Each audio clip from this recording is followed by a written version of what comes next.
এভাবে কখনো নিজের হাতে গাছ থেকে আম পেড়ে খেয়েছেন? বিশ্বাস করুন, এর মজাই কিন্তু একদম আলাদা। আজকে আপনাদের নিয়ে যাচ্ছি একটা ছোট্ট কিন্তু দারুণ সুন্দর বাগানে, যেখানে রয়েছে হরেক রকম ফল, ফুল আর সবুজে ঘেরা প্রকৃতির এক শান্ত পরিবেশ। বাগানে ঢুকতেই সবার আগে সামনে হাজির হলো এই কয়েকটা কুকুর।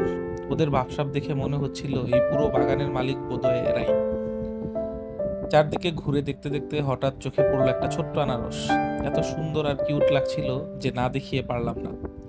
আর মাটির দিকে তাকাতেই দেখলাম একগুচ্ছ আদা জন্মে আছে। সত্যি বলতে বাগানের প্রতিটা কোণেই যেন নতুন কিছু আবিষ্কার করার মতো ছিল।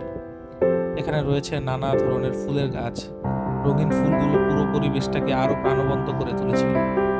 এদিকে কাঁঠাল গাছের অবস্থা দেখে তো আমি অবাক। এত কাঁঠাল ধরেছে যে মনে হচ্ছিল গাছটাই যেন ফলের ভারে নুয়ে পড়ছে।